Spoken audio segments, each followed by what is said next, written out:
Yeah, that for me was very compelling.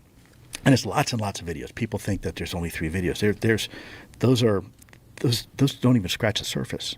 There are hundreds and hundreds of videos that the intelligence community and the Department of Defense have on these things. Has there ever been any discussion about releasing any of these? I don't want to speak on behalf of the government. Colleagues of mine like Chris Mellon, who have been very, very, very active in this topic and have actually been responsible for a lot of what we see now happening in Congress, has been championing that. He is the one who says, look, we need more videos to come out so the American people can see for themselves what we've been dealing with. When I had Chris Mellon in the Pentagon, he saw those videos. And up to that point, he had been, when he was a senior person at the Pentagon, like very senior, one of his jobs as the senior intelligence official, he asked, hey, do we have any UAP, UFO videos, investigations, anything like that? And they told him no. So when he came to the Pentagon and saw what we actually did have, you can imagine someone like Chris Mellon, right? He wasn't very happy.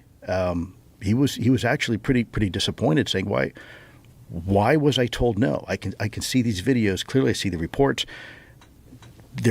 Clearly, this is something that we're interested in as a Department of Defense. And yet, when I was one of the senior guys, he got the Heisman, right? He was being told no. And so that was, I think, a point for him that really, that's probably and I don't want to speak for my friend Chris, but I suspect that was probably the spark that got him to the point where he said, okay, we have to do something about this. This is BS.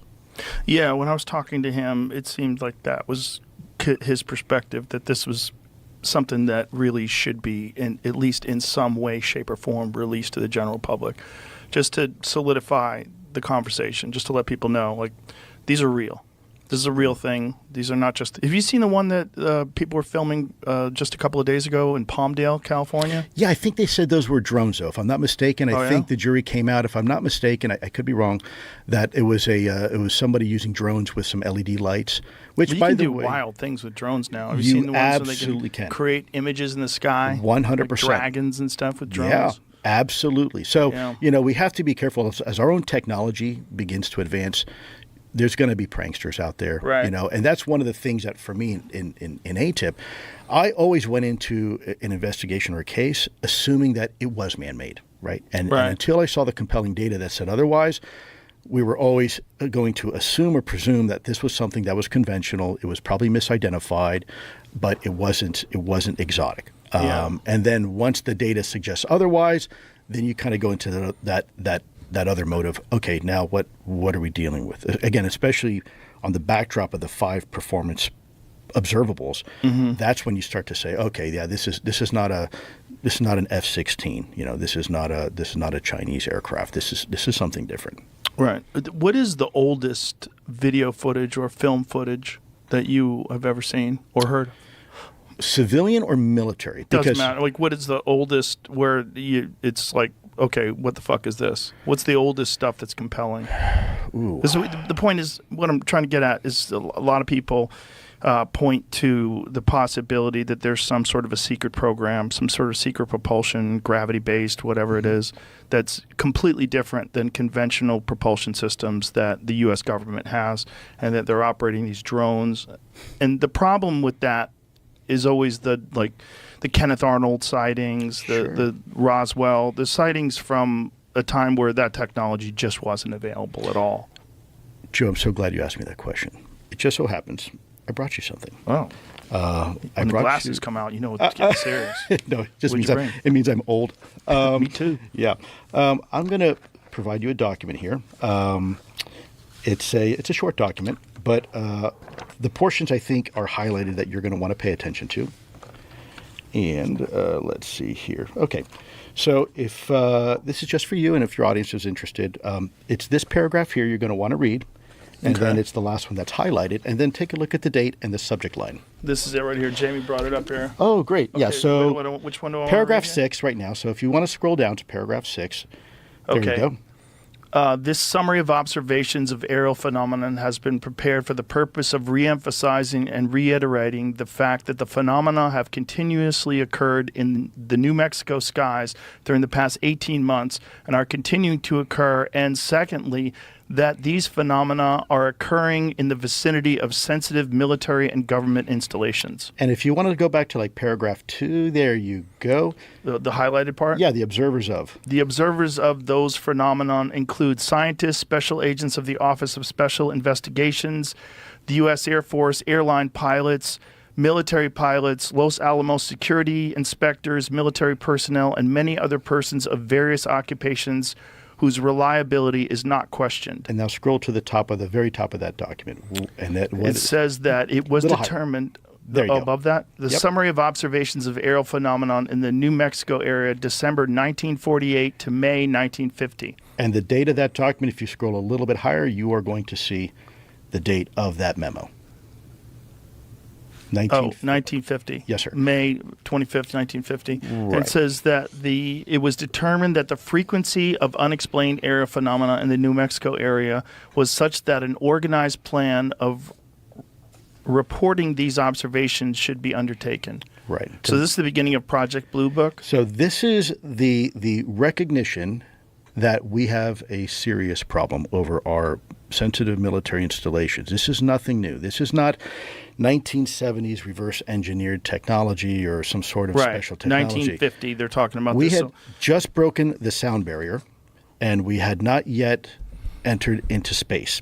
And we have these things that are performing in ways that, frankly, we can't replicate. I've brought a few more of these later on to emphasize that point you just brought up at some point if you're interested. Yeah. But it highlights that these are official government documents through official government personnel raising the alarm bells, just like we did in OSAP and ATIPS. And so this is nothing new. Now, if you want to look at this from an adversarial perspective, our government has already said that's not ours. Right. If you look at a 1950 Sabre jet, for example, it wasn't even supersonic.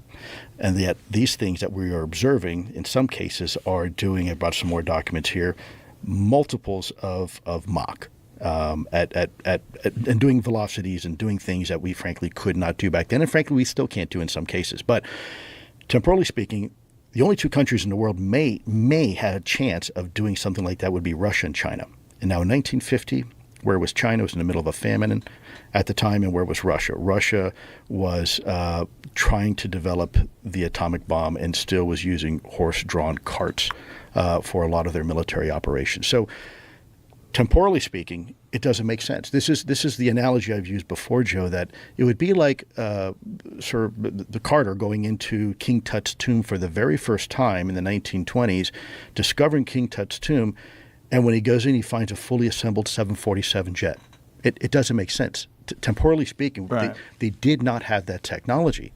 So is it possible, and I'll be very careful what I say, that the U.S. government has some sort of exotic technology? Well, my answer is I sure hope so, because we want to have an advantage over our adversaries. But in 1950, that wasn't the case. Right. And do they have any film of these crafts from New Mexico? There is film of many craft, and not just New Mexico per se, but over many military installations. Here, I got another one for you. I'll provide you. You don't want to have to waste your time reading it, but I think you'll appreciate this. Take a look at the date of this and who it's to and who it's from, and I think you'll find the subject line very interesting. Okay, which one? What part am I reading here? Just a highlighted portion, so you can see the top of the document, who it's from, who it's to, and the date, and what the subject line is. Director of Special Investigate. What does it say? It's hard because it's all scratchy. Yeah, it's an old reproduction of official government document. Bottom line, it's a document from J. Edgar Hoover. Oh, I see. From the director of the FBI. General, Department of the Air Force, the Pentagon. Yeah, J. Edgar Hoover. Director of Federal Bureau of Investigations.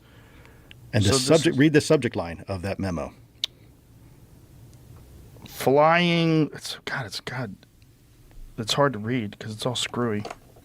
Flying discs, I should say. Flying discs over the savannah. There's a sensitive facility that we had where we were doing atomic development. And flying discs reportedly seen in the vicinity of the something river plant? Savannah River Plant, yes, sir. Okay. That's correct. And so that's Atomic Energy Commission. And the date of that being, 1952, right? Right. So this is verified? This is That was released by the government. That is those are all official. All these are official U.S. government documentation that anybody can pull up anytime they want. Did they let you see any of these ancient films, these films from the 1950s of these things? So, great question. Our focus was really more modern time. It was more like taking a picture of where we are now. I mean, but wouldn't you want to just like if you really think this thing is from somewhere else, the best example of it definitely not being ours is something from the 1950s. Right? Sure, and anecdotally, that's great. But keep in mind, on the backdrop of national security, when you go to a general and they you should say, clean this up, by the way. Yeah, It's crazy. It's like half the things are blotted out and scratchy. Yeah, that's Uncle Sam for you. When you go to a general, or it makes me suspicious. No, you can find it. I know, but it was just like the government released that. I mean, they admit that. That's a fucking shitty old 1920 fax machine. Look at that. Well, remember they were using typewriters back then too, right? And then the ink smears, blotchy. And I'm sure the original is probably much cleaner. But that's what the government put out online for people to review. So when you're going back to answer your question, when you are going to a general or you're going to a military leader about this topic, if you go back to anecdotal stuff like, oh, this is something from 1950s, they're not interested. They're like, look, what is going on now? Right. What is the threat now? I've got a carrier strike group out in the water. I'm getting reports these things are coming in and interrogating the ship. You know what? I want to see that. I want to see the videos. I want to see the reporting. I want to see the deck logs and what the commander says. And I want to know the pilots. I want to talk to the pilots, the radar operators. Right. That's their focus. They're not interested. And by the way, we've tried a few times. And the further back in time we go, the less interested they were. So it was really it was really the current information. What's going on now? I'm not interested in what happened yesterday. They're just taking a pragmatic approach. Yeah, and it's understandable from a military perspective, a national security perspective. The other stuff is interesting, and from the general public's perspective, they're interested.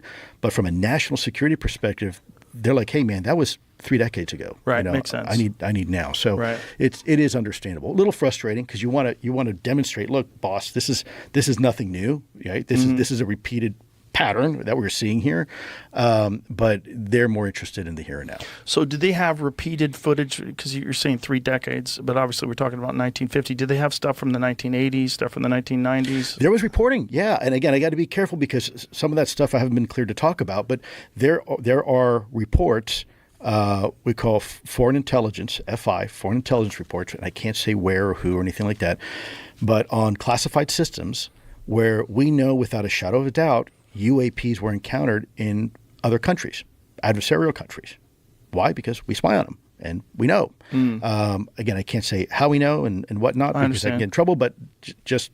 So we know this is not a United States phenomenon. Precisely. It is not a U.S.-only phenomenon. And in fact, in other countries, whether it's in Latin America, South America, or in Europe, or Russia, China, there is an extreme interest in this topic. In fact, the Chinese, it was in the newspaper, I think it was the China Morning Sun, they have something called the 5 Continents Initiative, where allegedly they were trying to broker a deal with the United Nations that would allow China to run all the UFO investigations for the United Nations.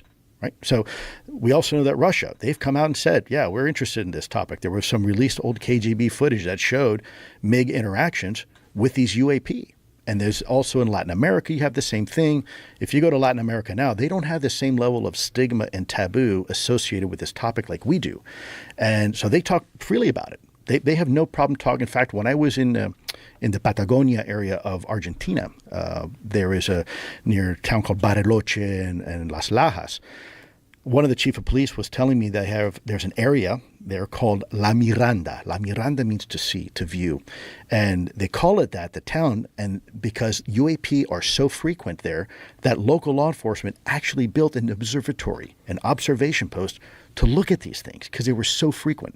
So this is not a new phenomenon. This is something that's been around for quite a long time. The problem is, in my opinion, and I could be wrong, but this is my assessment, the reason why it's so difficult to have the conversation here is because our government had placed so much emphasis and interest trying to stigmatize this topic that it almost worked too well. Now we're at the point where we should be having this conversation, and people still don't want to because they think it's crazy. You think of tinfoil hats and Elvis on the mothership, when in reality, we're talking about a real national security issue. I mean, these things are here. You have, Joe, you have a former director of national intelligence, Ratcliffe, a former director of CIA, Brennan. You have former presidents all coming out and saying, yeah, there's something to it. It's real, right? Now, what it is, where it's from and all that stuff, I'm not sure we're quite ready to go there yet.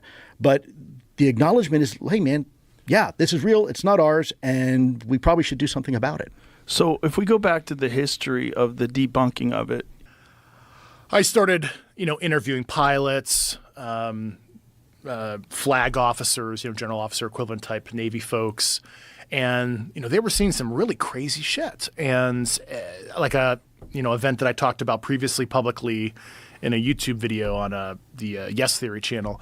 There was this one 30-year senior Navy officer that, he was going to work, sober, no predisposition for fantasy, all that kind of stuff, because I interviewed the individual for a couple hours, and he saw this, crazy triangle hover over his car going to work at a certain naval facility, and it blew his mind. He was serious. The paint on his car turned milky white after the incident. So that's, to me, that sounds like ionizing radiation. So ultraviolet, just like how your headlights get all foggy over time if you park your car out in the sun. Same phenomenon just happened, within 24-hour period. And I'm like, whoa. If this is true, and the oral testimony and, crazy radar data that I saw when I was on the task force, stuff making turns that didn't make any sense. Well, holy shit, what is this stuff then? This anomaly with his paint, is this documented? Is this photographs? Or Yes, I saw photographs. It was documented, yeah. And what is there a conventional explanation? I mean, based on what he described, something to rapidly ionize his paint like that within a day, I can't think of anything off the top of my head in terms of some conventional aerospace technology. And this was a certain facility in the continental U.S. This was not overseas. So it's not like our adversaries flying some spooky thing in U.S. airspace. So this thing hovered over his car for how long? Couple minutes while he was traveling at about 60 miles an hour. So it was pacing. How far away from his vehicle? It's probably a couple hundred feet in altitude. It was less than 1,000 feet, which is also bad because from an airspace perspective, pilots would know this. Anything under 1,000 feet? No. Unless you get special clearance, and you only do that over controlled airspace, like a military test ranges, right? Like people fly low and that kind of thing. So is he on, what kind of a highway is he on? A conventional civilian highway. So anyone could have been on it. Yes. And it just happened to be this guy. Did he have any other experiences with this thing? No, this was like a once-in-a-lifetime thing. He kept it to himself for a couple years, but then he, the task force came out. What was his name? I don't. He's okay. That individual's still on. Let's call him duty. Bob. Yeah. But did anybody say to him, "Hey, Bob, what the fuck happened to your car"? That's a good question. I don't remember if people asked him about his car. So he took pride in his car, so it actually was probably more upsetting to him personally. What kind of car was it? It was like a Toyota or something. So okay. Yeah. So all of a sudden his Toyota's fucked. Yeah. Okay. And so did he have to report this? Is this something that... He did not report it, to my knowledge, to anybody. It wasn't until he reported it to us about 5 years later that it happened. So are these kind of experiences something that a lot of these pilots are embarrassed about discussing or have apprehension about discussing because they could be ridiculed? Yeah, a lot of people that are on flight status, they don't want to be sent to the psych, right? There's a whole aerospace physiology kind of empire in the military if you're an operator or, a guy, a missile key turner, you're on what they call a personal reliability program. If you're taking Tylenol, you got to report it. If you have a fever, you got to report it because you're, in control of nuclear weapons when you're on duty. So, right. Yeah. And so this idea of being predisposed to fantasy, that's also something that they sort of talk to these people about or try to get a gauge of Yeah. These are people that are very sober-minded. I mean, this individual was early in the morning, going to work, not under the influence of anything, and that person had a similar clearance as mine, TSSCI. So we've gone through What's that? top secret, sensitive Department of Information clearance, and just like myself, I've been through multiple polygraphs in my career. So did this individual. So.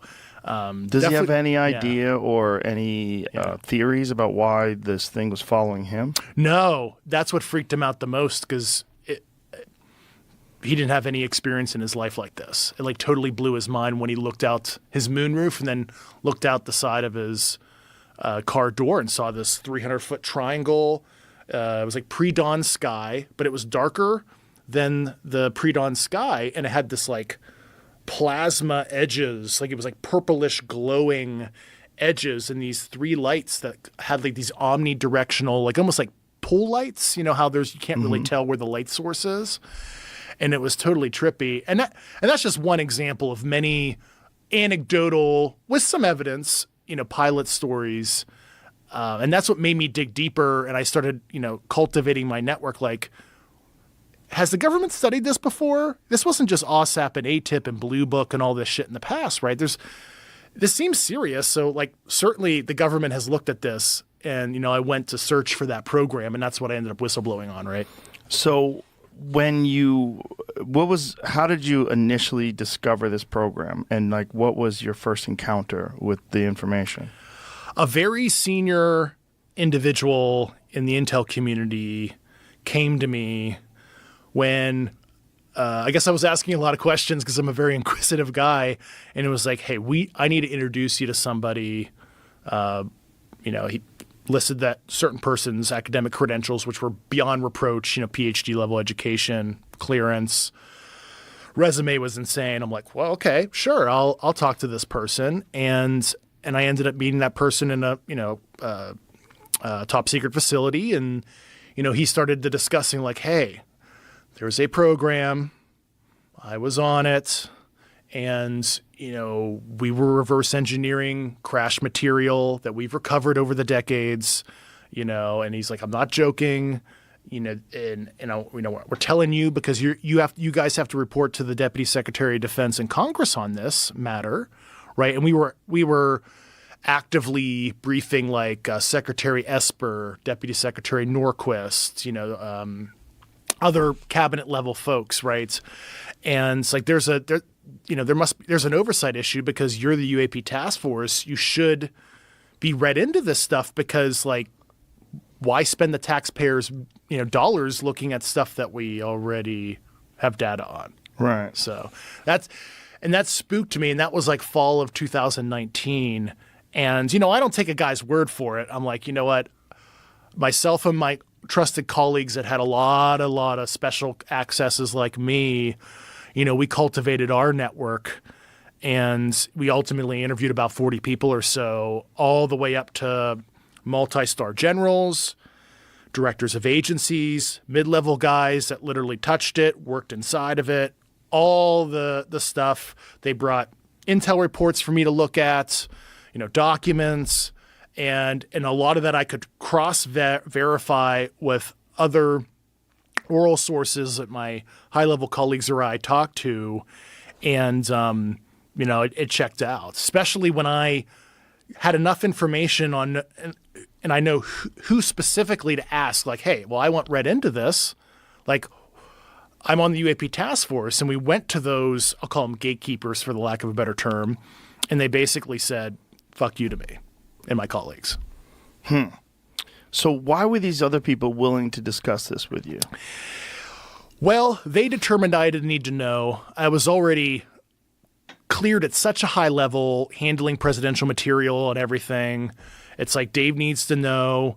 And they felt that coming to us, it was a form of a protected disclosure. They felt that they weren't really violating anything because, we were I'll call it the investigatory body for the Department of Defense and the intelligence community and Congress at the time. And they, you are allowed to disclose to a government official in an official capacity. And I, did that. And, of course, I protected those people. And do know I took those people, a lot of them, and I brought them to the Intelligence Community Inspector General when I filed my complaint, because I don't want people to, hear it from a secondhand source. People call it hearsay, whatever.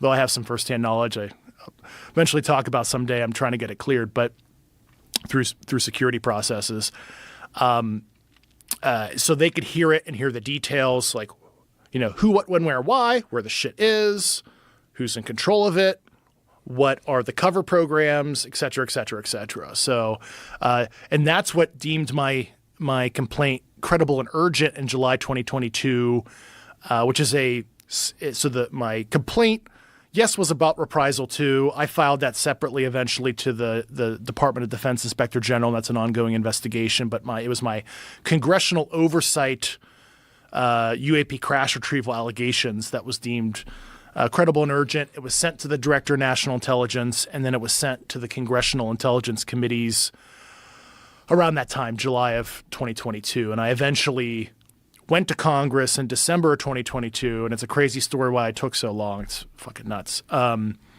I provided total about 11 and a half to 12 hours of classified testimony to the congressional staffers and their lawyers for both the House and the Senate. And I went, full open kimono. I mean, I told them as much as I could within my time slot, if you will.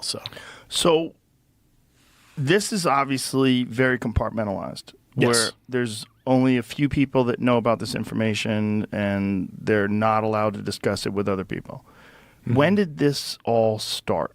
I mean, is this out of Roswell? Is it predate that? Like, when did they first realize that there are things that cannot be explained or can't be explained through conventional means?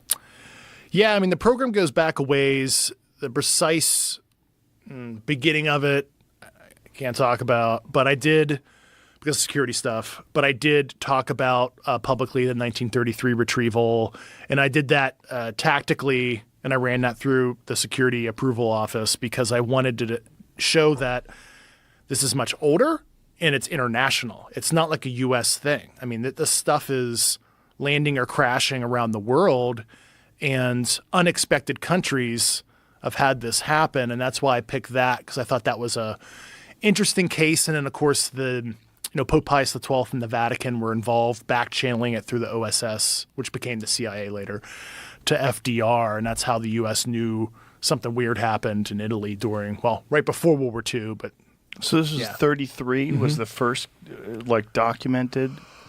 That is the earliest one I can talk about. Yeah. There's something that predates that?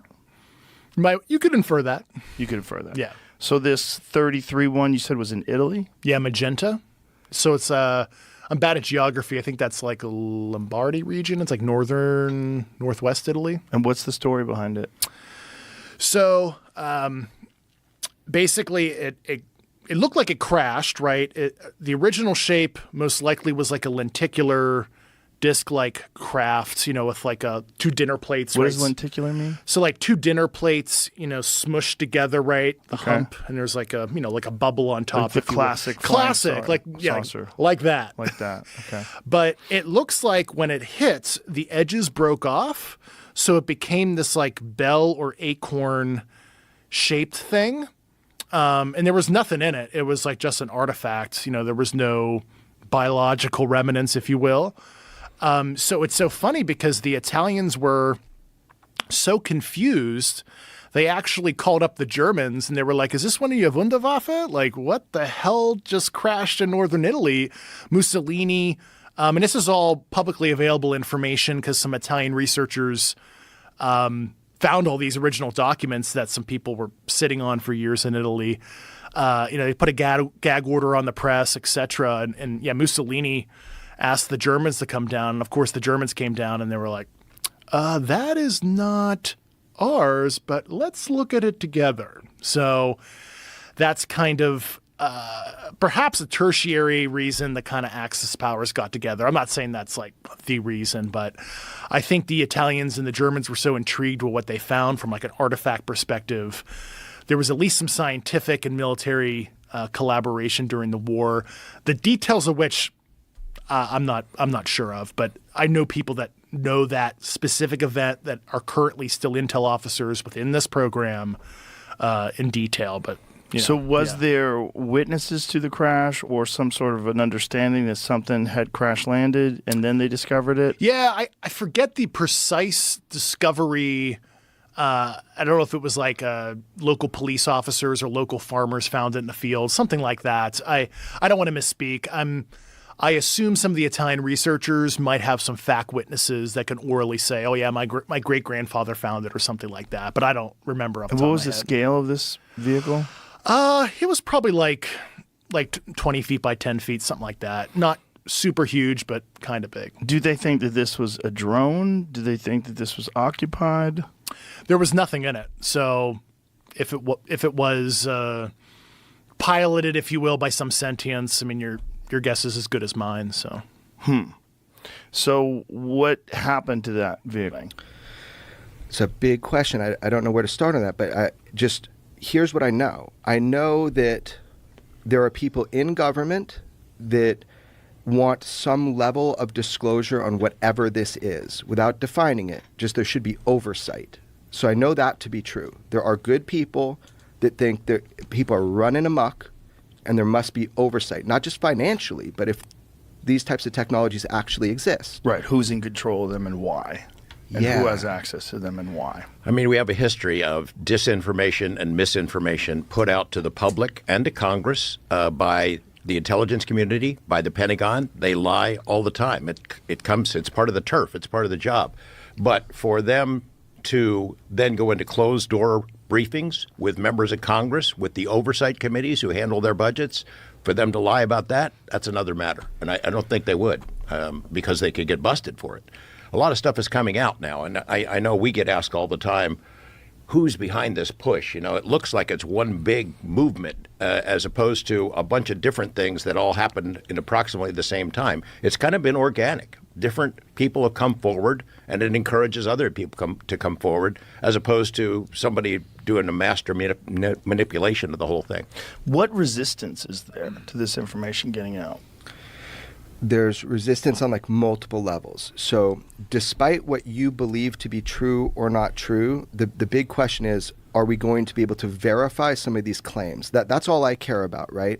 If we're back engineering some of these craft, then I believe that we should have the discovery process to find out if things like what David Grush has said under oath, that he has literally put his well-being and his safety on the line for, if that is true, then we have a duty to find out. So the pushback comes from many levels. There's stigma. It's fucking huge, dude. Like it is political toxicity for some of these senators to even, people don't want to know, they don't want me to say I ever talk with them. It's like a toxic environment politically, the UFO thing. Because everybody thinks it's bullshit, or you're a loon if you believe it. But not everybody, but quite a few people. Not just that, it doesn't help you get reelected, man. Right. And then when you start poking the bear and going into the oversight committees and the Senate Intelligence Committee and the, all these things, they're like, whoa, this is our territory. Why are you, as Congress, pushing on us? Why are you doing that?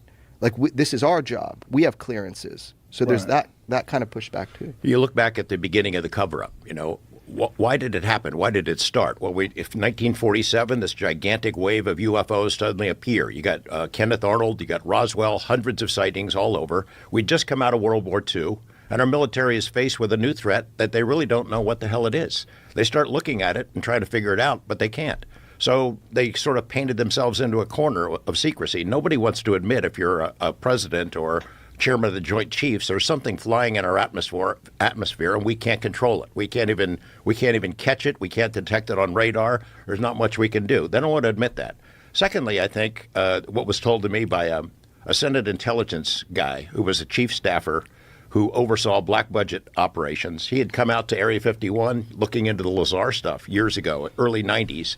And he told me, look, if this is true, if this cover-up is going on, if they are diverting millions of dollars, maybe hundreds of millions of dollars from legitimate national security programs to keep this cover-up going, as he suspected there were, then somebody's going to go to prison. When it comes out, they'd go to prison. I think we heard Dave Grush speaking before this House committee in late July, in which he talked about special access programs, hundreds of millions of dollars being funneled into them. Nothing ever comes out. Congress has no oversight. Congress doesn't even know they exist. That's the kind of thing you could send somebody to prison if and when it comes out. And then the final reason, we can only speculate about it, maybe there really is a big secret. I wonder about it. If I was told, here's the real deal, here's what's going to happen if this comes out, society will collapse. It is so overwhelming, so disturbing that it would hit the fan, that everybody'd freak out. Maybe there is something like that. I don't know. But it gets dangerous for us to allow military folks to decide, I can know it, but you can't. Dad can know, but mom and the kids can't know. I don't like that. Yeah, I'd like to be able to know myself. I don't like it either, but why do they think that society would collapse? There was a Brookings Institute study that was done in 1960 where they looked at it. And, let's say it was confirmed that we came out and admitted that extraterrestrials are here. And they speculated, in looking at sociological matters, that social institutions would collapse. Do people want to still pay their taxes? Do they want to go to work? It was so overwhelming. The fact that we, a lesser species, have been discovered by something more intelligent. We know from human history how that works out. When the Europeans come to North America, we know what happens to the people who are already here, the less developed society. They collapsed. They were wiped out. And I think that was the projection of that study. The only way to get around that, they said, is to prepare for it over a long period of time, to condition folks to get ready for it. Now, I don't know if there was ever a policy where they instituted that, but it kind of looks like it. All the UFO and alien movies and TV shows and X-Files this and books and reports and children's cartoons, it almost looks like we've been conditioned to get ready for it over the last 60 years. When people talk about the possibility of these being some sort of black ops creation by the Defense Department, some sort of weapons grade drone that moves at insane speeds with some unknown technology that they've developed in secrecy, that kind of falls apart when you go back to 47. If you go back to 47 and you're seeing these vehicles that are behaving in a very similar way, or at least described in a very similar way, where they just jet off at insane rates of speed, no visible means of propulsion, no sound, that's the one thing that brings me back. Like, God, they seem to act the same. At least some of them do. They seem to be, and if we're talking about 1947, we can really safely assume that they did not have drone technology capable of, super hypersonic speeds at that time. I'm really glad you mentioned that, because that is a big part of the issue here. Is like people can just say, oh, this is really special projects that are even being hidden by our own government. The thing is, the UFO phenomenon has been ubiquitous. It's been everywhere in the world. And it's been going on before 1947. So somebody had that technology. Now, I do hope we've had some sort of ability to get derivative technologies. I know they've been trying to do that if we believe the core concept that we have craft that's more advanced than ours that we're trying to reverse engineer.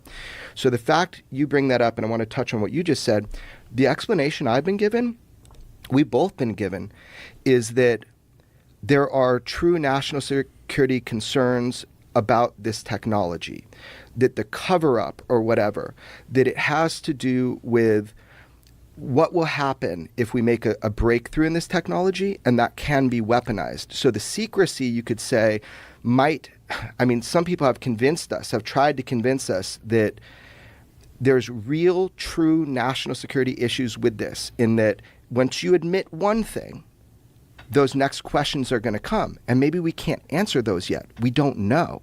So that's the fear, is like, it's like the Oppenheimer movie. Like, shit's been kept pretty secret, but stuff has come out.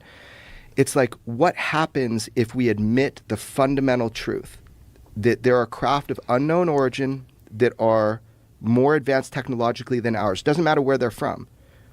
What happens if we admit that?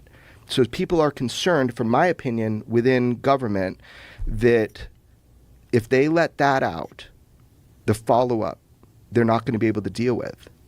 This technology has been seen throughout human history, on every continent, in every culture, for as far back as humans have been around.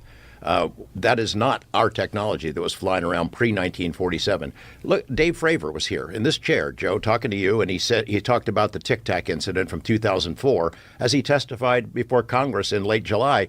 We didn't have that technology then to do what the Tic Tac did. We don't have it now.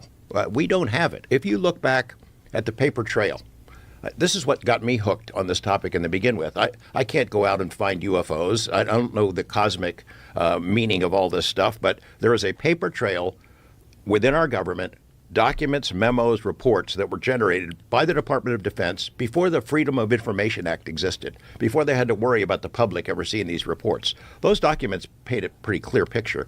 General Nathan Twining, who became Chief of the Air Force, he was also the first Air Force guy to be the chairman of the Joint Chiefs of Staff. He wrote this document in 1947, the Twining Memo, where he talks about these things are not fictitious or imaginary. They're real, and they're not ours. And we don't think they're the Russians either. It's not our technology. We wish we had it. Sorry, how did he describe it? It's not fictitious or imaginary. It's real. But how did he describe the crafts or how they behave? Metallic. They can appear and disappear. We can't detect them on our sensors, whatever, I think it was radar back then, that they can outfly our best planes, fly circles around us. There's nothing we can do about them. We have no defense mechanism against them. And then there's the paper trail starts there. There was a study by the FBI and the U.S. Army in 1948. Then the CIA, after it was created, got involved. They've been studying this stuff for a long time, and the documents where they speak to each other, very frankly, this is real. It's not us. As the 1960, they put out a memo saying this is serious business. We need to figure this out. I think there are inescapable national security implications for this technology.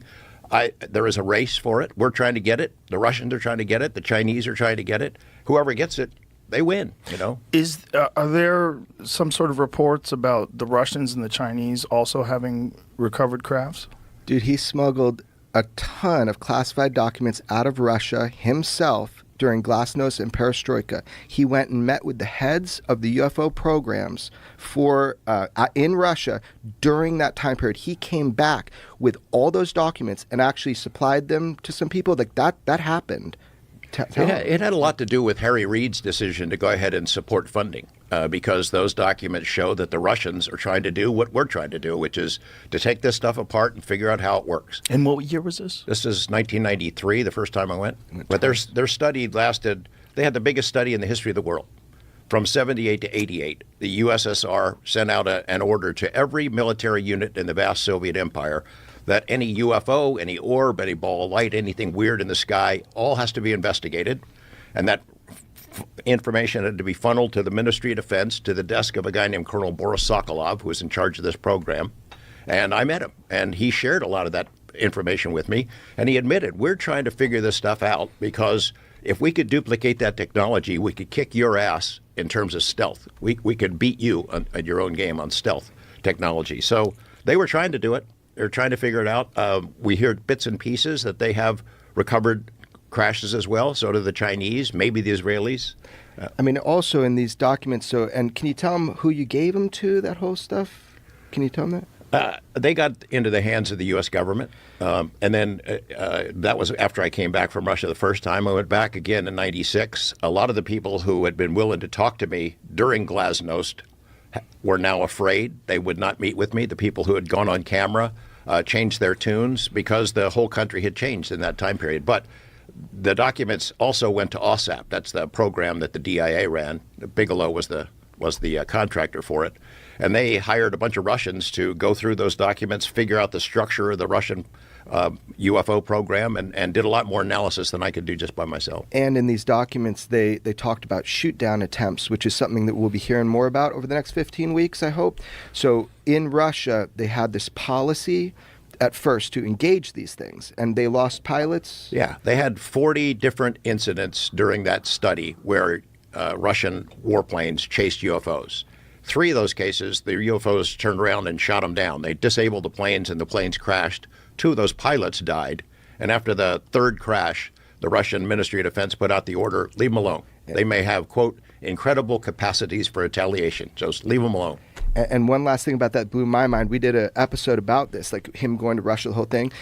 They talked about in those documents that they knew how many satellites that we had dedicated to looking for UFOs. Is that correct? Yeah. Yeah, I met this Russian scientist who had worked on their version of Star Wars. He lived in one of these secret cities. He'd never spoken to any journalist, let alone a Western journalist. And he started telling us about the work that they were doing. He showed me this tabletop model of a laser weapon that he called the weapon of the aliens. But he said he'd been involved in the Russian space program in the earliest days.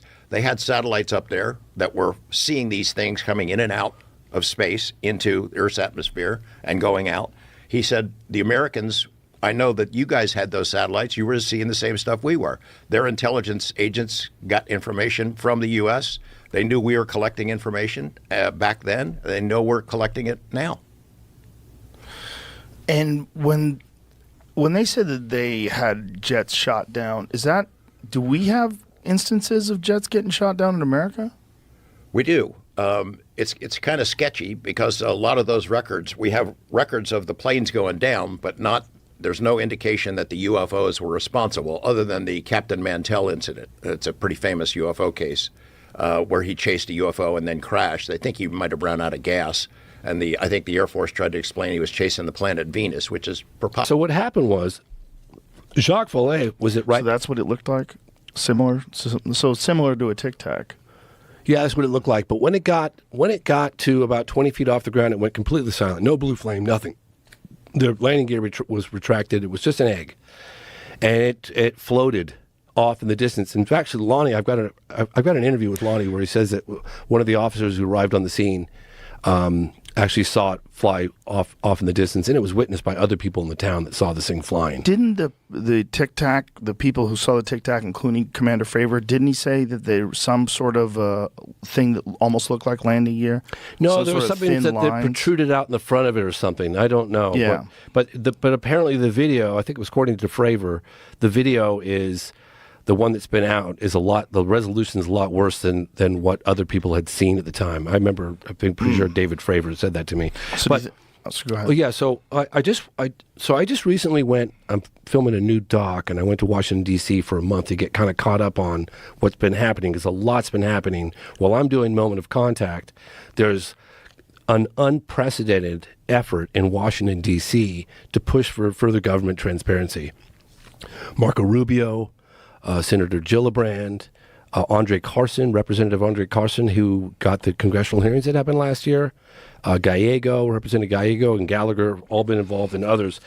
And so I got introduced some intelligence folks on the inside, and they wanted me to read this to your audience, okay? Okay. And this is about evidence. Okay. So, and this was pretty much a reaction to the latest hearing that happened with Gillibrand just a couple of days ago or last week. I will remain anonymous, but I've been monitoring the UFO, and I met this guy. I know this guy. This guy's legit. The UFO, UAP activity, and the authorities' response to them. I can assure you there's a lot more evidence behind the curtain that hasn't been released. First, our military are and have been seeing remarkable things in the sky, in the oceans, and on the land for years. Of those reported, where does all this information get stored? Authorities would have you believe that this data is destroyed, but unique data is stored somewhere to be reviewed later. And as someone that is seeing the classified holdings, I am very disappointed in the fact that Dr. Kirkpatrick showed some of the most mundane videos to the public. I do understand that there are security factors to be considered, so I'm hoping that Senator Gillibrand saw something much more interesting in her closed-door hearing with Kirkpatrick. And why did only 2 senators show up for the hearing? Have they lost faith in Kirkpatrick already? I applaud Senator Gillibrand's efforts to find the truth, but I am more sure than ever that Kirkpatrick is not the one. Interesting. So he's withholding some information. Yeah, these people went on camera for me. It's going to be released when the time is right. But I've got, Again, it's one of those things conveniently, like Lucy pulling the ball away from Charlie Brown. It's right when you get close. It's so frustrating. I can only imagine. So frustrating. Christopher Mellon said that there's very high resolution photographs. So he now has he just met with me in D.C. and he's now told me that there is satellite data, and the only reason why he talked about it is because Ratcliffe mentioned it. So he's like, well, Ratcliffe mentioned it, so I'll mention the fact that Ratcliffe mentioned it. It's satellite data. And I was like, well, how good are the photographs? I want to know so bad. You know me. Like, come on, I've been looking at this for 30 years. Yeah. How good are the photographs? He goes, James, 4K, just think about as good as you can imagine of craft. And to know that, and I spoke to 5 other people that are part of the program or had the top secret the clearances to access to this, and they all confirmed. And it's like they're just on the other side of that curtain. Could somebody just get those out here, please? Please. Do you think we're closer than ever to those things being leaked? I think that if we keep the pressure on, I think it's very important. One of the things that concerns me a little bit is that sometimes they could leak something that looks amazing, right? And then you put your fingerprints all over it and you send it out into the ether, and then it's gets debunked. Right. So you got to be kind of careful if you don't know provenance. And Right. so I would imagine they would do stuff like that on purpose. oh, and these guys are I so would smart. certainly. They're like 5 steps ahead of course. us, So, but I know what I know not because I read it out of a book, but I actually went into the field. I mean, I travel. I'm not trying to toot my own horn, but I was interviewing generals and cosmonauts in Russia back in the late 90s. I went to China, I went to Australia, I went to Africa, I went to Russia, as I was just saying, all across Europe. I really want to know. Like, I'm so curious, and I like to go to location. I like to, I'll give you an example. I found out in China just a couple of years ago, there's a case that happened in 1994, the same time as Rua, called Mengjiaogua in the Black Forest of China.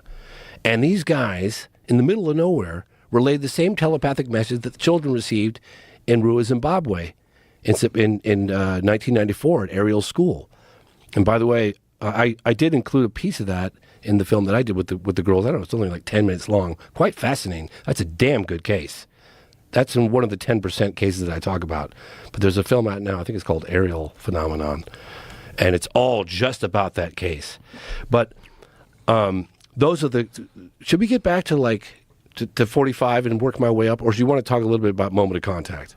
We can Because get moment of contact is the case that could settle this debate once and for all. Or... Let's tease people for a bit with Moment of Contact, Okay. because it is an amazing documentary. I won't go you really into nailed details. it. I won't go into any details. I'll just say this.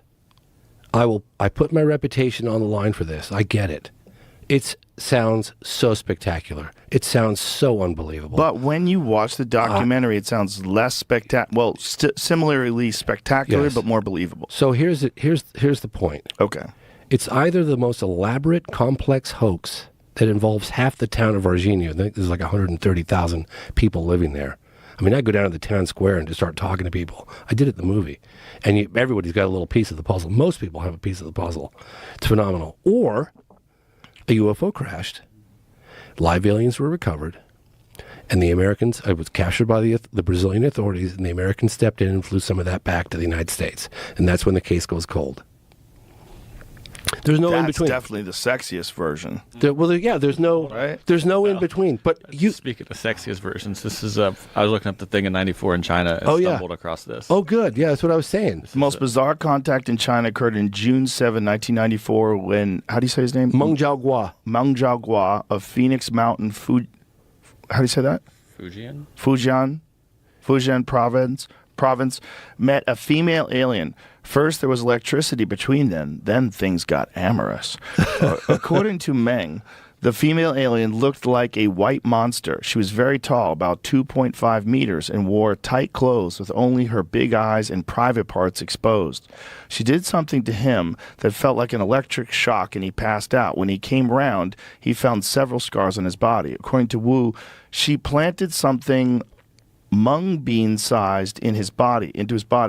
Things were about to get even stranger. Meng had sexual intercourse with the female alien. She suddenly fell down on him. He could hardly move. His penis felt hot, then ached. The experience was more pleasurable than anything he had ever felt. That's him? Yeah, and then they gave him a lie detector test. And he passed it? It doesn't. I A did lot of not people hear about pass that those. aspect of the encounter. A I lot heard of people about pass those, especially crazy too. people. Yeah, I did not hear about that aspect of it. But I didn't go. But my point is, That dude was banging aliens. Yeah. Respect. respect. Respect. It takes a lot of courage. But I was very attracted to the Avatar lady, the big blue one that saves him. She's hot. So She's hot. we'll go back here. Let's go. I think she's hot. Let's go back because I fucking switch right over to that. I am here. So we'll get back to moment of contact. I just want to say the last thing with moment of contact, and we'll get back to the other cases. It's either the case we've all been waiting for, the case that could settle the debate once and for all, right? If it's true. Could you think of a more extraordinary, let's just say, hypothetically for a moment, it happened, as all the witnesses stated it happened. How big of a story do you think that is? It's an immense story because it means that they're real. If it's true, that it means they're real. It means something that we don't understand was in the sky, got hit by lightning, got caught up in a furious lightning storm, and wound up crashing. And that these things survived and they got out, and the fact that one guy handled one of them and got this insane infection and died very quickly afterwards, and he was very young and healthy, military man. And the fact that all these people have the same story.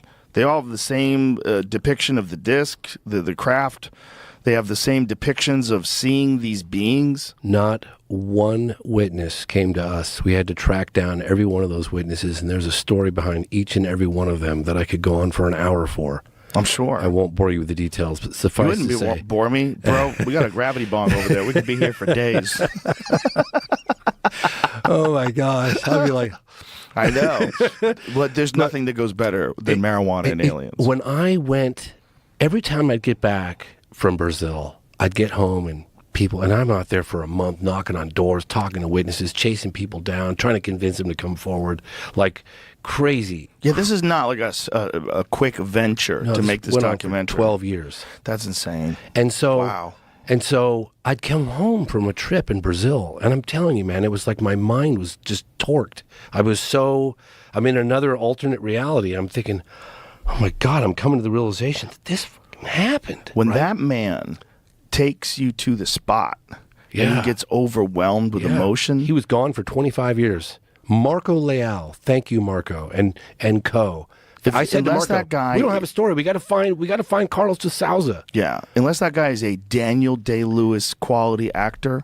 We don't need Brad Pitt anymore, nor Leonardo DiCaprio. This guy, That guy, if he's full of shit, best actor. he's one of the best actors ever, because that moment when he gets to that spot and he's overwhelmed with emotion, he starts tearing up and, Oh, yeah. and he's freaking out. Like, just imagine if 25 years ago you experienced something that literally destroyed your understanding of life itself in the universe. That there's a thing out there that can visit us that's different than us, and it's probably been here forever.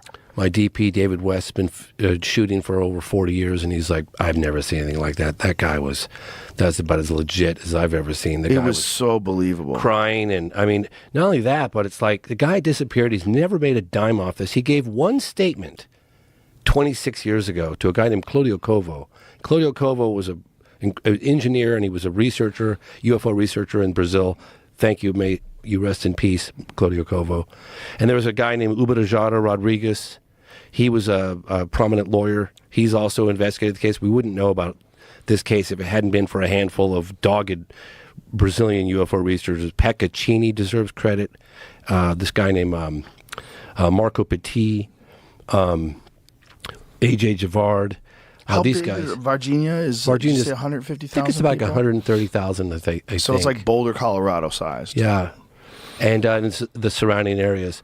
But you know, I was going to include like I did with Rua in the phenomenon. I was going to include like 5 or 10 minutes of that case and I worked so hard for so long with so many people, and then I just deleted the whole thing out of the film. And I was like, oh God, Marco's going to kill me when he sees this.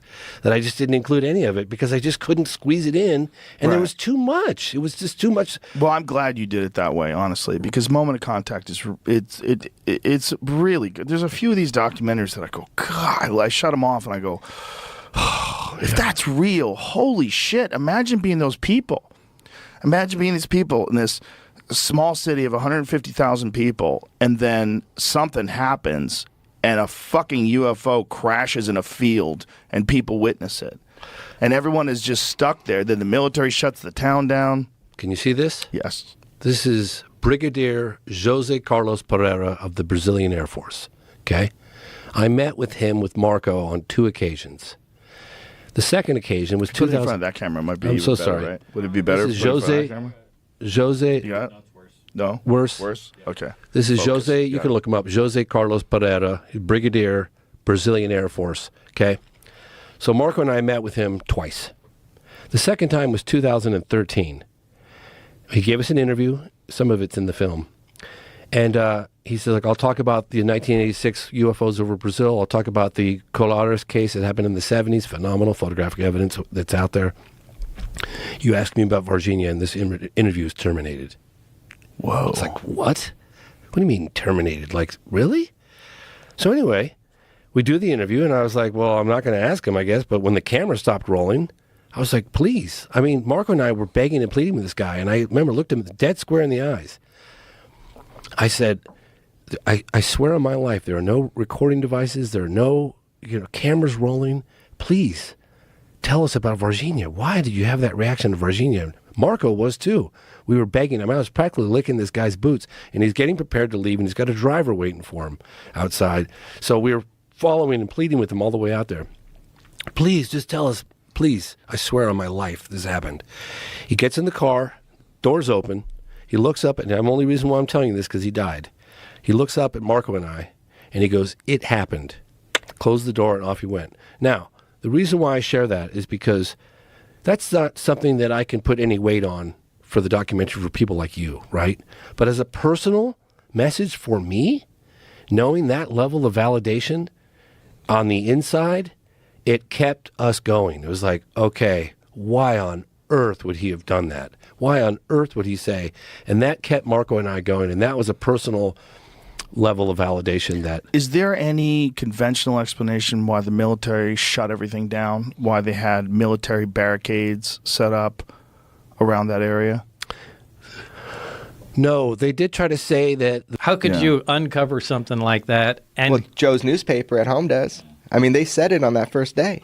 Oh, you mean the Roswell Yeah, Daily yeah, the Record? one you told me. Yeah. Yeah, I have a cover. What is this here, Jamie? This is the document, but I had to do some digging to find it. Yes, it's just kind of, yeah, so this is where they meet at EG&G, and this is Admiral Wilson, and there's a lot more coming out. Now, I want to be clear, George didn't put this out. He didn't leak this out to anybody. This is, I can tell you how Who I... recorded this conversation? So this was an employee of, at the time, Robert Bigelow. And this is in 2002? Right. Do you remember when he had that government contract called OSAP the world all knows about now? And he had NIDS that studied the ranch. So that $22 million, everybody is saying it was for ATIP, Advanced Aerospace Threat Identification Program.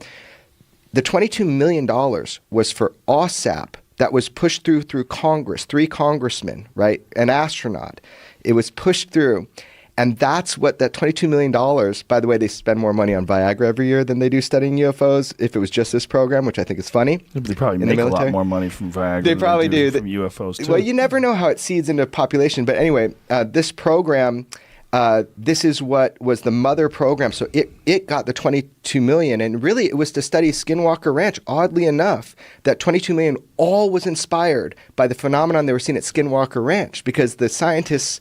they're seeing vehicles come through like a space in the sky. Yeah, we went there. I went there Right, with Duncan. yeah, we you- interviewed a bunch of people that seemed full of shit, but a couple that didn't. But It was the- very, very interesting. Totally. And if you look, I spent a lot of time in the area. I'm not talking about those stories. I'm saying there were scientists hired by the government, right, through Bigelow to study the ranch because they thought it was important. And, whatever. The point is that $22 million was to study that. Then we have ATIP, which is like an auxiliary kind of program of military sightings, like Commander Fravers and that sort of thing. This document is just one of those things that has now come forward that through the Bigelow studies, it was government funded, and then it was personally funded and then government funded. It's just one of those things that kind of shakes you because you got this military guy who can't get access because of the private industry that's holding these non-terrestrial materials, that they can't study it. So that's the claim right now. Give it some time, let people dig more into this. It's fascinating, man. So you are essentially you're kicked out, right? You're out of this program. You can't work with these crafts anymore. And do they give you any threats? Do they tell you what you have to do from here on out? Yeah, well, I mean, the way it ended was I told George Knapp all this stuff, and he said, "Well, let's just get it on tape. Should something happen, at least we have a record of it." And I don't remember what the impetus was, but at some point, George wanted to air it, and he said, "You make the call on it, and look, if at any point you change your mind, we won't air it." And it came down to the day where George wants to put it on the 5 o'clock news. He said, "Hey, this is important stuff. People have to know about it." And I thought it was too. I thought it's kind of a crime. I know you got to keep the technology secret, but you can't not tell everybody that this stuff is going on, that we have, actual hardware from another civilization. It's a big fucking deal, probably the biggest one there ever was. And George said, today's the day we got to put it on the news or something to that effect. And when it came right down to the time to air it, I changed my mind and I said, we're not doing it. And that's what turned into the famous wrestling match between me and George trying to get the tape, but he won because he was a bigger guy. So you actually physically wrestled? Well, I think it was more of a pulling match. I don't think we ever hit the ground, but he got the tape, he put it in the player, and boom, 5 o'clock news was on. And then I got a call after that, and they said, it was from Dennis. He said, "Do you have any idea what we're going to do to you now?" And he hung up the phone. That was the last communication I had with him. And what has happened to you since then? After that, a lot of people I've known either were audited by the IRS, anybody I know that had clearances that worked in secure programs had the clearances pulled. One of them, one of mine that Jeremy knows. He's going on camera with me soon. He'll tell the story now that he's out of work up there. He was working up at the Tonopah Test Range waiting for his clearance to come through, and they pulled that. It's like if they can't get the person that's involved, they just create a problem for everybody that surrounds them. And so, I mean, the way it turns out, it hurt a lot of people's lives that I was connected to. And that's an effective way of shutting someone up. So Did you feel that by coming forward and going public, they couldn't just snuff you out? That's what I was told, and George and everybody, said that it's public. There's, no one will touch you, and I fell for it. And Do you wish you didn't? Yeah, sometimes. Sometimes when it's just overstressed and people are camping on your lawn. Yeah, but this is going to make things worse doing this. No, this is going to make things better. That's what I was trying to tell him. How is this going to make things better? Well, because you're getting a real chance to explain yourself in a way that's going to make people who not only work in the government, people that are police officers and firefighters and first responders and doctors and scientists, they're going to empathize and empathize with what it must be like to be a person like you in your 20s who gets thrust into this world unknowingly and confronted with one of the most, if not the most, important discovery in the history of human beings. The big question, are we alone? It's the number one question. There's Right. two questions, right? What happens when we die, and are we alone? Those are the two big questions. Right. And if we're not alone, and someone knows we're not alone, and these some people who know we're not alone are these bungling sort of Even if they military weren't, folks. it's a crime that Yes. they're not telling the Yes. rest of us. But I don't mean bungling in terms of they're incompetent. I mean they can't be competent. It seems to me, to what you're describing, that no one can be competent with this technology. Like the Victorian era scholars analyzing some sort of a nuclear reactor. There's no way. Why do you It's think beyond us. Why do you think they're not telling us? Let's just make an assumption that this is true right now. Why do you think that they're not telling us, that our government doesn't tell us? What's your best Well, thought? let me put it into what you do. If I'm the president, okay, and I get this information, what do I do with this? What do I do with this? There's something that we don't know. There's something we don't understand. There's something that came from another world. We got it tucked away in the mountains, and just wanted you guys to know about it. Hey, sleep tight. Hey, American Idol's on tonight. Who do you think's going to win? Yeah. Who's going to win Yeah, America's no, Got Talent? that's not gonna happen. So one is uncertainty, and the other one is what Bob and I have talked about a lot. Absolutely not knowing what to tell people because you don't really understand it yourself, even though you've got these... What do you say? If you want to run a government, you want to get people to pay their taxes? But there's something else. Yeah. Because, What do you say? So you have these objects flying with impunity, right? But you have something else. Well, not only that, what can you say? Like, how much do you really know? I think it's Exactly. mainly the technology. They just want to keep the technology secret because Military. if there's Whoever Yeah. gets this there's wins, a- dude. Yeah, They win. you Right. control the where you literally become invincible once you master the technology. You cannot penetrate a field like that. So imagine I know it's all science fiction, but science fiction turns into science fact. If you have real force fields around aircraft and battleships, you win. You win. You can Right. force your will upon anybody. And like I said, there's so much more to the story. When I was first there were Russian scientists at S4. This was early on in the project. So this was before Operation Paperclip became public as well, right? So I would imagine. that was I don't know what the dates Yeah, were. when was that? when did that was that? 98, I think. 98. Yeah. Yeah, I don't know the dates on it. So it's roughly 10 years later, Operation Paperclip becomes Freedom of Information Act. We're talking about Russia, not Germany. He's talking about Russian scientists. Yeah, but Yeah. I mean, Russian scientists, a lot of them came from Germany. A lot of those rocket scientists that work with NASA, they all came from Nazi scientists. Got it. So some Russians got some of them. I we just got know some of them. at some point there was intense collaboration cooperation with I mean, Russia. even exchanging some ideas on nuclear weapons and EMP tests and stuff like things we would never have discussed with them. But at the same time, it was in the late '80s. They were involved and actually in the area at S4 with us. So And you got to communicate with these guys, or you saw them? no, I knew they were there. Barry would talk about the commies that were there. The commies? Yeah, the commies. And That was back when they were the commies, right? yeah, It was the yeah, Cold they War. were real commies. Isn't that interesting? And at some point, it wasn't our group, but at some point, there was a big discovery made. And this did not happen when I was there. It happened in between my trips to there. And after that, apparently, they decided it was just too cool to share with anybody, and the Russians were never allowed back on the base after that. But you don't know what that discovery was? No, like I said, it wasn't my group. So one of the other groups really found out something. But in typical American fashion, it was, all right, this is ours. You guys get the hell out of here. Was there any inkling that any other government had something similar?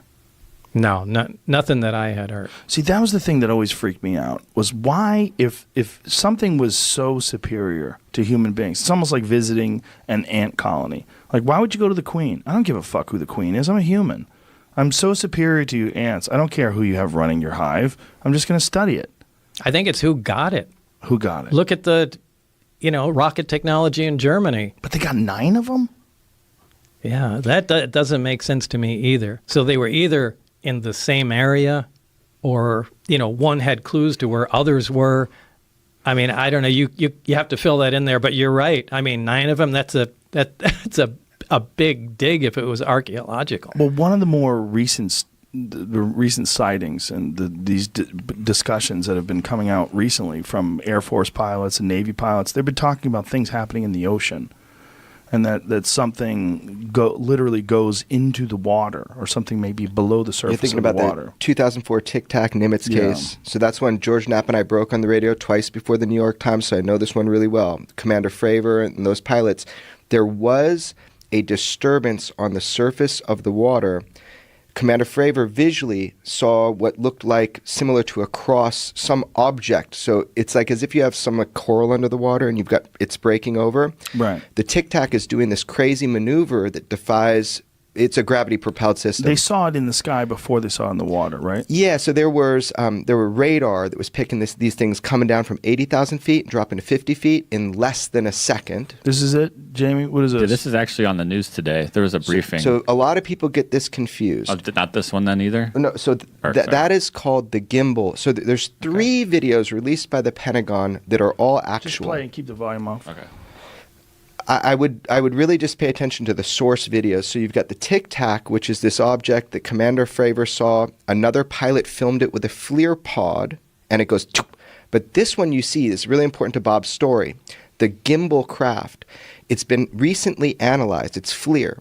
Not only does it's definitive that it's not a conventional anything by its movements, but there's a pocket of cold air around a propulsion source. So this object, by the way, sat stationary for days, if not weeks. It sat stationary. Yeah, they found it 11 hours later, and they were saying there's no way this thing, using that kind of energy to go that fast, could just hover for the amount of 11 time. hours. And by the way, you're seeing a very small part of what happened that day. This object was not alone. And so hopefully that information comes out, and we can, I mean, I wish we had video of it. I'm sure we'd all want to see it. But that's called the gimbal. That was East Coast, right? 2015. West Coast, 2004, was the Tic Tac.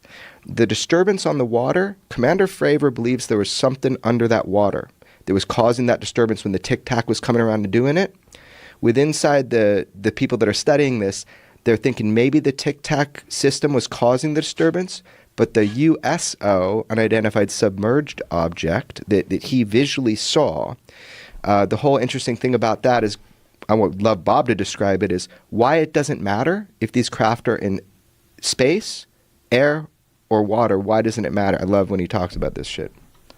Well, first of all, Commander Fravor was the F-18 pilot off the Nimitz. They've been shot down. I haven't seen anything. I was there's a story from what today's this 2 days ago. New Jersey lawmakers were having a press conference asking if the government could shoot one down so they can inspect it. So, like, I'm assuming they haven't shot one down if they're asking to shoot one down that day, you know? I hear something new that I don't know if it's even worth bringing up, but this is a new story going on. They said this might be what some of this has to do with. I don't even know if this is Missing radioactive material. Scroll up a little bit higher so I can see who put that up there. There's a few people that have posted it. Okay. Yes, I did see that. While looking at Nuclear Regulatory Commission alerts, one confirmed there's radioactive material that has gone missing on December 2nd, 2024 out of New Jersey. I guess it was being shipped there, and it didn't make it. A container arrived damaged and empty. Well, my understanding is these sightings started around November 18th. Yeah, so I saw the November 20th, too, so I don't know if that makes it related, but... So we should explain to people that didn't listen to our first podcast why you're uniquely qualified to talk about this stuff. Could you just please tell people your background so they understand what you used to do and how you got involved in this whole UAP thing in the beginning? Yeah, absolutely. So formerly trained aerospace engineer in college, joined the Navy immediately after with the hopes to go fly fighter jets for the Navy. Was successful in doing that, and I flew the F-18 Super Hornet for 11 years and 2 deployments, primarily operating off of Virginia Beach. And pretty standard career until about 2013 or so, when we came back from our deployment, we began to upgrade our radar systems. And when that happened, we put in essentially a much more powerful radar into our jet. It took about 8 months. So you'd have, you might fly with a newer radar in the morning, maybe an older radar at night. And consistently, when we were flying with these newer radars, we were picking up a bunch of objects that were operating in our working area that we weren't seeing with the older radar. They were performing in strange ways. They would be stationary. They would be around 250 to 350 knots, kind of meandering around the area. Not really working together per se, but kind of clearly operating in the same vicinity as one another, right? So we weren't flying in formations necessarily. And we'd even see these supersonic as well, 1.1, 1.2 Mach, typically heading east. And we'd only see them over the water. We originally thought they were radar errors, right? Some kind of software glitch. But eventually we started to correlate these across other sensors, such as our IR FLIR system. Our missile systems would lock onto these. And we'd try to fly up to them to see them physically with our eyeballs. And when we do that, we wouldn't see anything. We'd come within about 500 feet of these objects. All our sensors are pumped into our helmet, augmented reality style. And it would tell us exactly where to look. And boom, we'd come right past this object and there'd be nothing there. We'd circle back around and then pick it back up on our sensors. It would be slightly displaced, but that was kind of the status quo for a few weeks until we had a near miss with one of these objects right at the entrance to our working areas. The pilot came back, canceled the flight, had a look of shock on his face, and described it as a dark gray or a black cube inside of a clear sphere. And once that happened, we kind of had to come together as a squadron with the safety officer in our squadron and say, hey, okay, what's going on? This has kind of been rumor and conjecture, but we almost had a near miss here, almost lost an aircraft. Let's gather as much information as we can. As it turned out, there are 4 other near misses that had occurred in the past month that pilots were too uncomfortable to even report. And that really kind of kicked off the seriousness of this issue for us. And we started filing paperwork, safety reports, and hoping and expecting that this would get resolved in some way as, the proper people, whoever that was, got these reports and they could mitigate it in some way. But that never happened, at least from our perspective. So we essentially treated them as safety issues. We would avoid them. We wouldn't fly close to them.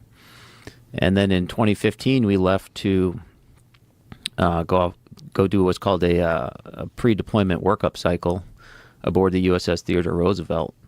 So we train like we play. You get the whole air wing there, 30 jets, 40 jets, and we're doing these very complex missions.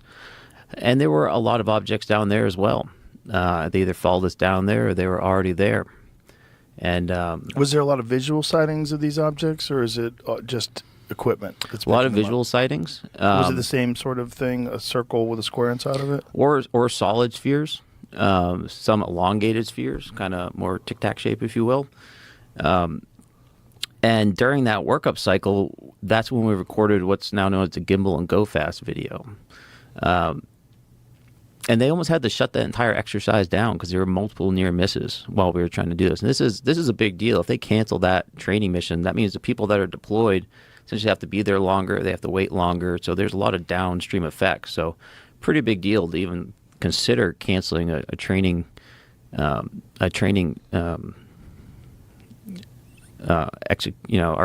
mission like this. So again, we filed it up. We didn't know what else to do with it, and we went back to our training and left on deployment. In 2017, a New York Times article came out. I was now an instructor pilot in Mississippi, and for the Navy still. And on front page of New York Times, lo and behold, there are the video of the gimbal and the go fast with the pilot's audio on there that we've heard now. And I'm like, holy shit, this is still going on. Massive deja vu, as you might imagine.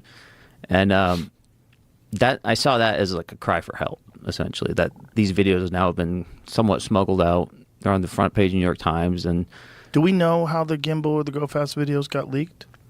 My understanding is that work was done partially with Lou Elizondo and Chris Mellon. So there was 2 videos that were attached, right? So when you record in the jet, it records 2 screens. It records... Can we show those, Jamie? Show those videos. So it records these 2 screens, right? And the bottom screen is like a God's eye view with all your radar data. And the right one is your FLIR system. And when you watch that in the briefing room after, they're stitched together, like side by side. And that, that's what I saw, and that's how I built my understanding of this situation. Here it is. So with the crosshairs, is that they're trying to lock in on it? So now they've locked in on it, right? Yeah, they weren't able to gain a lock in their air-to-air mode, so they actually had to degrade down to an air-to-surface mode, kind of a manual locking mode, and that's that box that you see. What is the difference? The air-to-air mode should essentially be looking exactly where the radar is dropping them off and should automatically lock on it. But in the method that you're seeing here, the pilot's manually slewing the sensor. This is kind of like a last-ditch effort to get it. And he's like restarting it, and that's why the box keeps getting bigger, and it's getting smaller. It's not capturing it. What would be the difficulty? Why is it difficult to lock on? We don't know. One theory is because it's relatively close to the ground, and there's a lot of background, right, to confuse the sensor. But it's how far off the ocean is this supposed to be? It's somewhere around 10,000 feet or so. So it's really not that close. So it's really not a great explanation. But, yeah, you can see him try it there. Now, what do they estimate the size of this thing to be? I don't know if anyone has estimated a size, to be honest. It's hard, from the pilot's perspective, they're not going to be able to make a real-time assessment of the size. Because how far above this thing are they? Well, they're about 5 miles away or so. 5 miles. Yeah. Okay. So you see the range 3.4 right there. That range is coming strictly from the AT FLIR sensor itself. It's not a very reliable indicator of the range. That's what the radar is for. So although it says about 3.5, 4.4, and then ticks down, it's probably a little bit What does further that away than stand that. for? RNG. Range. So the speed is that on there anywhere of how fast this thing's going? So you have 170 V sub C right below the range, and that's indicating our relative velocity. And that's miles per hour or kilometers? What It is should be knots, so it's Knots. probably like 180, 190 miles per hour. no heat signature. Well, there is a heat differential anyway. So right now we're in white hot. So objects that are white are hotter objects than the Right. background. I've used infrared binoculars before. Yeah. It's pretty cool. You can see like raccoons and shit. So that's showing us that it's cooler than the surrounding environment for whatever reason. Which is very bizarre for Yeah. something that's moving 170 whatever miles an hour. Yeah, and just to be clear, the 170 doesn't represent its like raw speed. This is the gimbal video, which is different. Yep. And this one, does it show the speed of this? No, I don't. And this think is it the does. one that rotates. Yes. And when we're looking at this signature, when we're looking at the dark, does that represent something that's cooler than the outside area or hotter? Like, what does that So represent? this one's black hot. So this is showing us that it's hotter than the surrounding areas right now. And would this be similar to what you would see if you saw a jet that was flying? No. No. I mean, we've seen thousands of aircraft like that. But I mean, in terms of the signature that it gives off with the temperature, or would you be able to see a visible means of propulsion that would be accentuated? Yeah, you would see the exhaust coming out of the back. You'd be able to see the skin of the aircraft itself. So the sensor is not great, but it's good enough where you can break out some pretty good detail on a jet. I mean, it looks like a jet. Right. Well, this definitely doesn't look like a jet.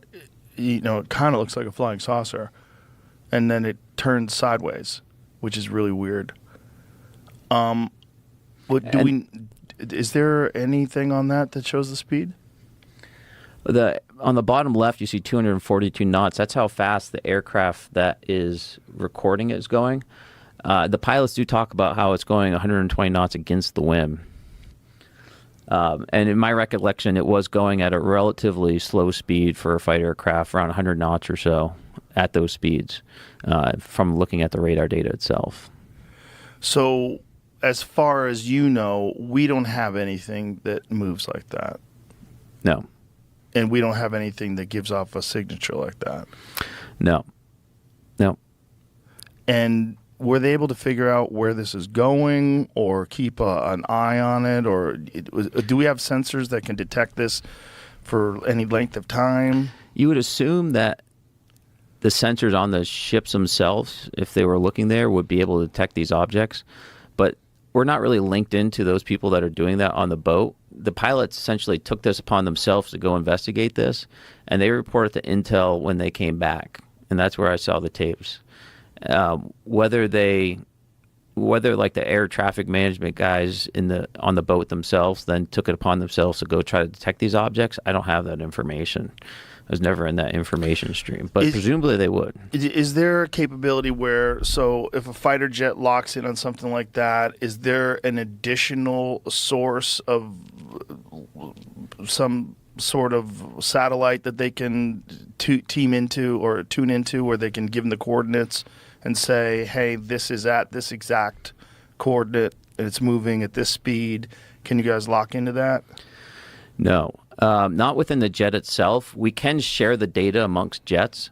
So if you were flying out there and the aircraft that recorded that video was getting that on the radar, that information would be getting sent to other jets in the area. There was a large training mission going on, and I'm not aware of anyone that was paying attention to those contacts that were, say, 50 miles away from where they were doing this fight. But it shouldn't have been just self-contained into the aircraft itself. And additionally, that information should have also been received by the ship itself, right? They should have access to that same information that's being Right, shared. that's what I was getting to. Like, can the ship itself then lock in the coordinates with a satellite, or do we have that kind of capability? We don't, as pilots, we don't really get into the satellite game, if you will. You know, that's kind of Right. like a different level than how we operate. So it's feasible that a ship might call in other national assets to investigate, but we operate as like a self-contained expeditionary group. So I Right. don't know if that's part of their protocol. So they wouldn't even refer to you or discuss it with you. Yeah. Did anybody discuss any of these things with you? Like when you're talking about the safety hazard, you know, you've got this clear circle with a black square inside of it, and they're flying in this very unusual way. When you described it to people, what's the feedback? Honestly, most people just kind of looked off into space. Really? Yeah, like, huh, that's interesting. That's fucking weird. Yeah. Did they give you the impression that this is not surprising? Only once. So when we had the gimbal captured, and just real quick, you know, the gimbal and the go fast happened within minutes of each other. Oh. The gimbal, Two different things, but they happen within minutes of each yeah, other. the go fast, there was multiple objects in a line formation called line abreast. Right. How flying many? side by side. 4. They're about a mile apart, flying in formation, doing what they're doing. The pilots were looking at that, had a hard time locking it, and then they kind of brought their attention up to this other object that's basically co-altitude with them, and that's the gimbal video. And behind the gimbal, there was what they refer to as a fleet of objects, about 4 to 6 objects that were flying in a formation, like a tight formation, all within about a mile and a half of each other, in a like a V formation. And so they come, they turn, they get all discombobulated, and then they flow back out into a clean formation, making a 180-degree turn. And then the gimbal object, which we see start to rotate, that's the moment it actually changes direction, right? So it's proceeding behind this formation. It turns, the gimbal does its kind of, its maneuver, and then it starts trailing in the opposite direction. So you got, maybe 10, 12 objects that are out there operating in this area. East of the ship, we're already 300 miles out there. And so where do they come from? What are they doing? Are they assessing our fight? Are they enemy combatants? For me, this is the conversation that I've been trying to have for almost 10 years now about the seriousness of having these unknown objects in our airspace. It's a security risk whether, they come from little green men or whether they come from our adversaries, or if they just remain unknown. And that's kind of the state we're living in right now with what's happening over in New Jersey and elsewhere. We're having this massive uncertainty about what these objects are. There's a lot of rumors. It's causing fear and panic. And once again, the Biden administration and the Pentagon are unwilling to have a conversation with the American people and share what information they have.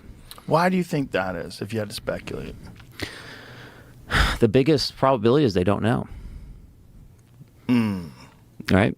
If this is something that they've been struggling with for all these years, and suddenly it's happening in a much larger capacity than it has in the past, they're not easily able to write it off, and they just don't have the answers. Or perhaps they do have the answers, but they fall under a category of information, much like these objects, that they're not willing to have a public conversation about it. What is the best footage of the New Jersey drones? Why New Jersey, by the way?